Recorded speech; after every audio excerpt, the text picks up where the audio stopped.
Veja comigo o verso 1 do capítulo 1 de Gênesis. No princípio, Deus criou o céu e a terra. Não no princípio da existência de Deus, porque Deus não tem início, Deus é. No princípio da execução do propósito eterno, Deus cria os céus e a terra, para que através do céu e da terra, o seu propósito eterno fosse executado. E dentro do propósito eterno de Deus, inclui a minha e a sua vida.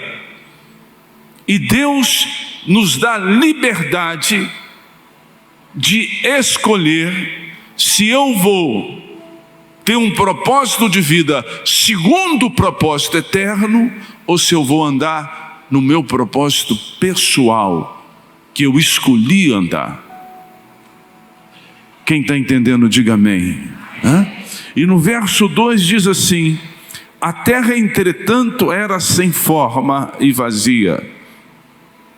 Os estudiosos, e quem sou eu? Não, vou parar de falar isso, eu também sou.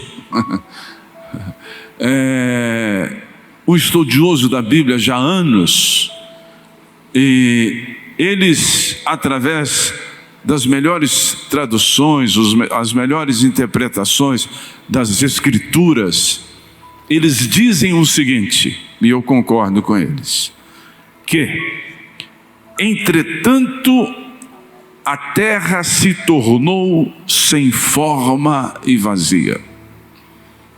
A terra não era, porque Deus não faz nada ruim, Deus não fez nada sem forma, Deus não fez nada vazio. Deus é a perfeição. Tudo que Ele faz é perfeito, inclusive o homem. Então a Bíblia diz aqui que a terra, essa versão, a terra entretanto era sem forma e vazia.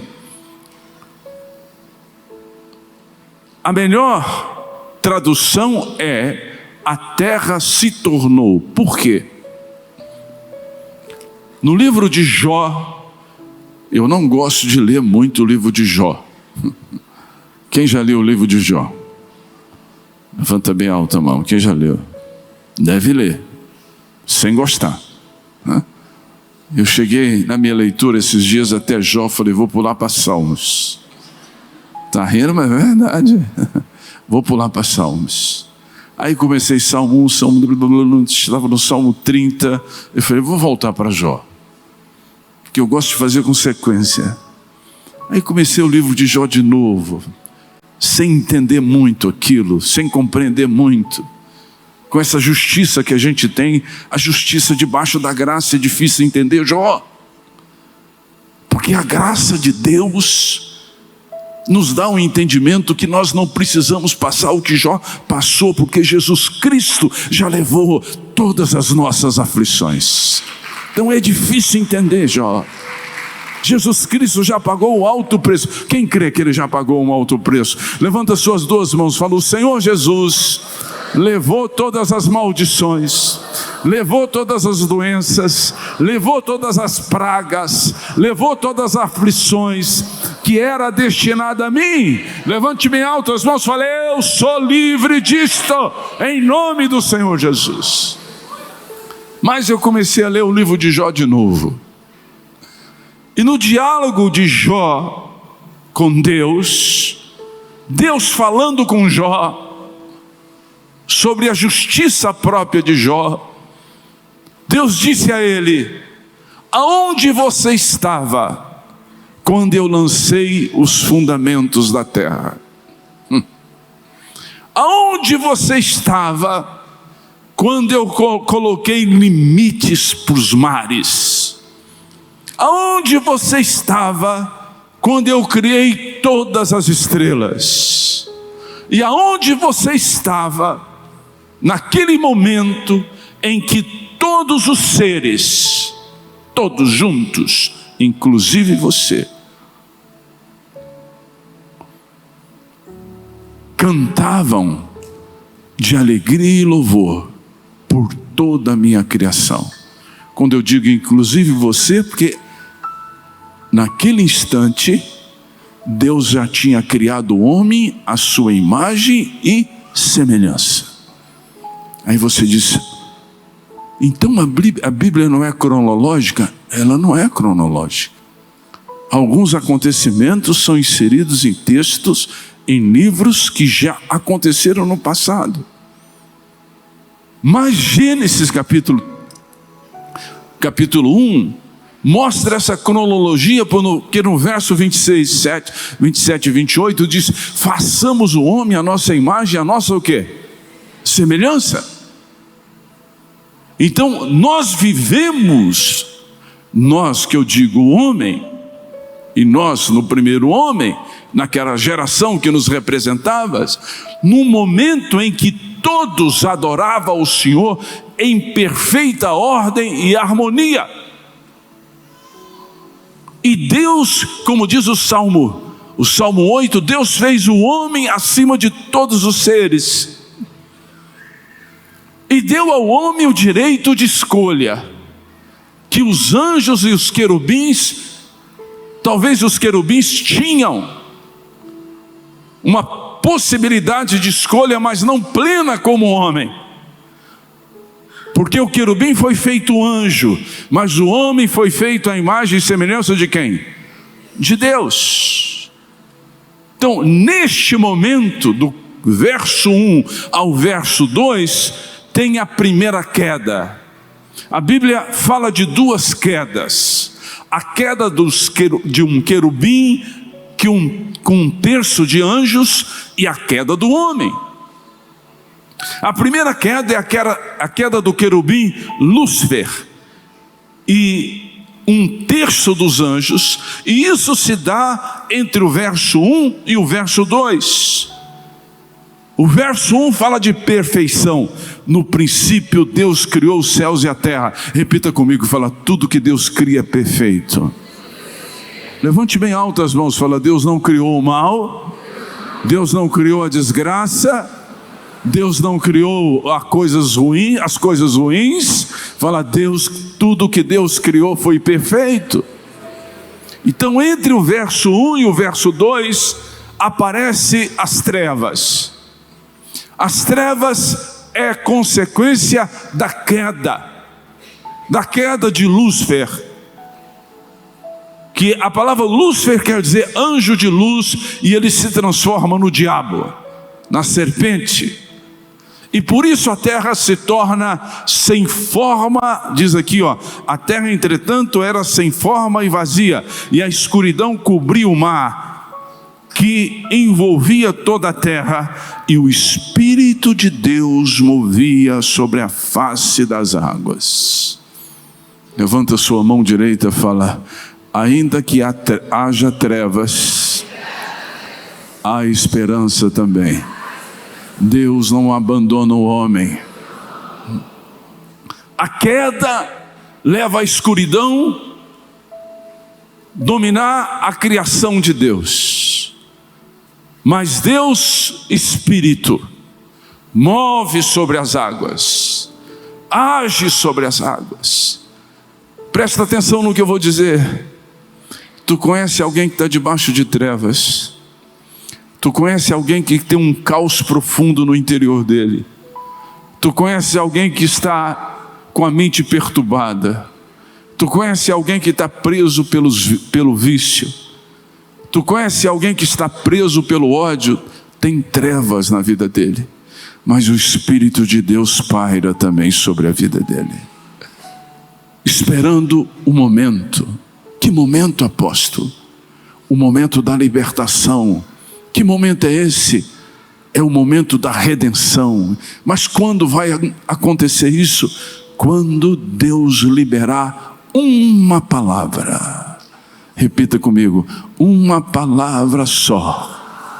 Levanta sua mão direita, fala, uma palavra só, e pode dissipar todas as trevas.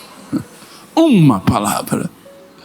O Espírito pairava, e nós estamos debaixo da graça. O Espírito paira sobre o planeta Terra, ainda que o homem fez uma opção de andar pelo caminho de Lúcifer, o caminho da independência, o caminho de querer ser totalmente independente de Deus. A Bíblia diz aqui, veja comigo: o Espírito do Senhor pairava sobre a face da terra. Verso 3, vou ler de novo o 2. A terra, entretanto, era sem forma e vazia. A escuridão cobria o mar que envolvia toda a terra. E o Espírito de Deus se movia sobre a face das águas. Disse Deus: haja luz.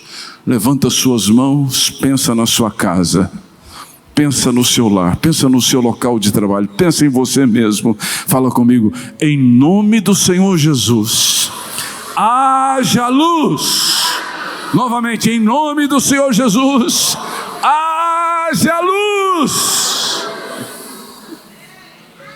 E disse Deus: haja luz, e houve luz.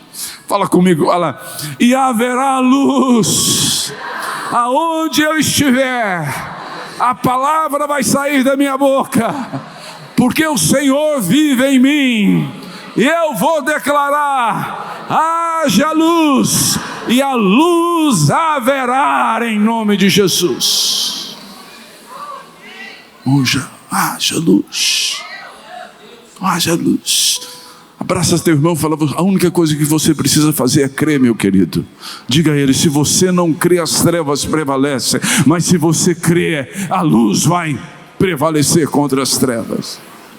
É questão de escolha. É questão de escolha. Coloca para mim Hebreus capítulo 1, verso 1, por favor. Hebreus 1, verso 1. Mas a Bíblia diz aqui, há muito tempo Deus o quê? Falou. Fala comigo. Falou. Levanta sua mão direita e fala: a palavra. Deus fala através da palavra. Então diz aqui: há muito tempo Deus falou, muitas vezes, como Ele tem feito, de várias maneiras aos nossos antepassados, por meio dos profetas. Verso 2: nesses últimos dias, o que Deus fez? Falou-nos, de novo, fala: a palavra. Levanta a sua mão direita e fala: a palavra. Fala: eu vou ministrar agora. Fale alto: eu vou ministrar agora ao meu coração. Deus fala pela palavra, e eu vou declarar agora: o meu coração vai crer nessa verdade. O Deus Todo-Poderoso fala na minha vida. Na minha vida se manifesta. Aonde eu estou, se manifestará no meu presente. Diga alto: no meu presente e no meu futuro. Deus vai se manifestar na sua grandeza através da palavra. Você crê? Olha para o teu irmão e fala: você crê? Diga para ele: você crê? Olha o que ele diz, nesses últimos dias falou-nos por meio do Filho, a quem constituiu herdeiro de todas as coisas, por meio de quem fez o universo. No princípio era a palavra estava com Deus, e a palavra era o quê? Deus. Fala comigo de novo, fala: no princípio. Fala alto, bem forte, fala: no princípio era o verbo.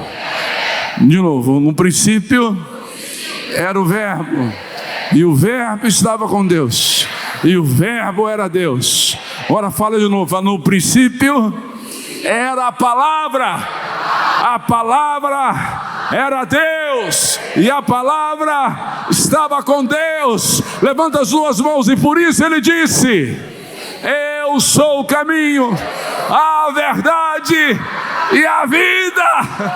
A palavra. Veja aqui, queridos, veja: nesses últimos dias falou-nos por meio do Filho, a quem constitui herdeiro de todas as coisas, por meio de quem fez o universo. Verso 3, o Filho é o resplendor da glória de Deus. Levanta as mãos, repita bem alto. Você que está em casa também, fala forte, fala: o Filho não é santo nenhum, que é o representante. Seja santo, homem ou mulher, é o Filho, é o único representante. Fala alto: o Filho é. Mais forte: o Filho é o resplendor. Levanta as duas mãos, fala: o resplendor da glória de Deus, a expressão exata do seu ser. Dá um abraço no seu irmão, fala: e o Filho está em você, e o Filho te tirou das trevas, e o Filho te santificou, e o Filho te regenerou, e o Filho está te restaurando, e o Filho te fez mais do que vencedor em Cristo Jesus. É o Filho. Quem está entendendo, diga aleluia. Levanta suas mãos, fala: o Filho está à direita do Pai, mas Ele é onipresente, Ele está dentro de mim. E diga bem alto: no Filho posso todas as coisas. Oh, que coisa maravilhosa. Tremendo, irmão. Diz aqui, ó, é a expressão exata do seu ser. Sustenta todas as coisas por sua o quê? Por sua o quê? Fale alto: por sua o quê? E disse Deus, fala comigo, que disse Deus: haja luz, e houve luz. Fala: esta é a palavra que permanece desde o princípio até hoje, e cada século que passa, fale forte, cada século que passa, ela se torna mais poderosa. Ela é o próprio Deus. Levanta suas mãos, fala: eu vou declarar a palavra. E disse Deus, e disse Deus, e disse Deus. Coloca para mim 1 Reis, capítulo 17, verso 10. O nosso foco não pode estar na viúva. O nosso foco tem que estar na palavra. Porque a palavra é a expressão maior da manifestação da grandeza de Deus. Olha o que diz: e ele foi, quando chegou à porta da cidade, encontrou uma viúva que estava colhendo gravetos. Ele a chamou e perguntou: pode me trazer um pouco de água numa jarra para eu beber? Verso 11. Enquanto ela ia buscar água, ele gritou: por favor, traga-me também um pedaço de quê, gente? O profeta musculoso, forte, não tinha tido um dia sem comida e sem água, porque Deus tinha sustentado ele. Uma viúva sofredora, andando com dificuldade, com seu filho, buscando alguns gravetos. E ela diz o seguinte, veja o verso 12. Mas ela respondeu: juro pelo nome do Senhor, o teu Deus, que não tem um pedaço de pão, só um punhado de farinha num jarro, um pouco de azeite numa botija. Estou colhendo 2 gravetos para levar para casa, preparar uma refeição para mim e para o meu filho, para que comamos e depois o quê? Olha aqui para mim, por favor, em nome de Jesus. Tira a sua cabeça daquilo que é morte, coloca a sua mente em pensar no que pode te dar vida. As circunstâncias não vão determinar o seu futuro. Quem vai determinar o seu futuro é a palavra do Deus vivo. Novamente, vou dizer para você, levanta suas duas mãos, por favor. Uma você põe na testa, outra você levante bem alto a mão, e a Bíblia diz o seguinte: vou trazer à lembrança aquilo que me pode dar esperança. Então concorda comigo e diga amém bem alto. Fala. Então eu vou dizer a você agora: não coloque na sua mente o que pode te induzir à morte. Coloca na sua mente o que pode te levar à vida em Cristo Jesus. Aquela mulher estava presa pela circunstância. A realidade era sofrida. Ela disse: nós vamos comer e depois o quê? Morreremos. Mas repita comigo: o meu foco, o foco do meu coração não pode estar nas necessidades, não pode estar nas circunstâncias, não pode estar na viúva. Meu foco do meu coração deve estar em Deus, no suprimento dEle, no milagre dEle.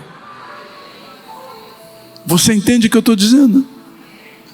Veja o que o profeta diz no verso seguinte.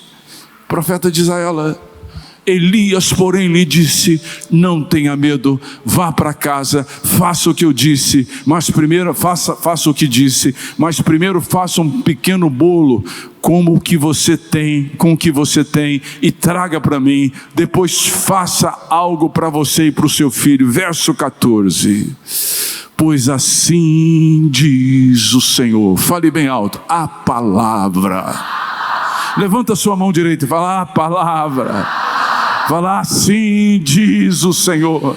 Levanta suas mãos e fala: o Elias estava consertando o foco do coração da viúva, estava tirando os olhos dela na sua miséria, estava colocando os olhos dela na palavra. Assim diz o Senhor. Assim diz o Senhor. Vou repetir de novo, olha para mim. O seu foco e o meu foco não pode ser na viúva, tem que ser na palavra. Sua família está vivendo caos. Não seja dirigido a sua mente e o seu coração pelo caos da sua casa. Foque na palavra, porque o Espírito está sobre a sua casa. E a palavra vai mudar.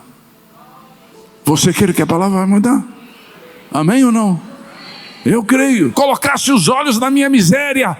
Eu tinha perdido o poder da palavra. Olha aqui para mim. Não coloque os seus olhos na situação, coloque os seus olhos na palavra, porque Deus é fiel. Nenhuma palavra que sai da boca de Deus volta vazia, mas cumpre tudo o que Ele designou.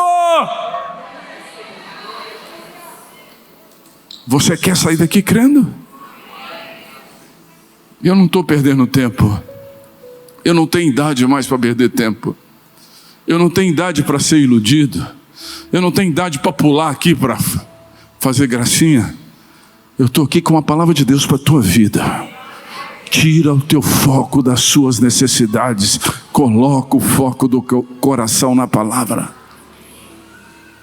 Ele diz aqui, ó: pois assim diz o Senhor, o Deus de Israel: a farinha na vasilha não se acabará, o azeite na botija não secará. Ela não estava nem pensando em ter para amanhã, ela estava pensando em comer e morrer. Olha além da sua capacidade humana de ver. Veja o seu futuro na grandeza de Deus. O profeta estava dizendo para ela: você vai se tornar uma grande empresária de azeite, de farinha. Sua vida vai mudar se você mudar o seu foco. Tira o seu coração das suas necessidades, pois aquele que criou todas as coisas está dentro de você. Se você declarar a palavra, toda situação diversa vai ser removida e Deus vai abençoar o seu futuro como nunca houve. Veja o que diz: até o dia que o Senhor fizer chover sobre a terra, até nesse dia as pessoas vão depender de você. Você vai comercializar e vai ganhar muito. Aí, veja o que diz o verso 14, o seguinte: ela foi e fez o que? Conforme Elias lhe disseram. E aconteceu que a comida durou muito tempo, para Elias, para a mulher e para toda o quê? Quem quer?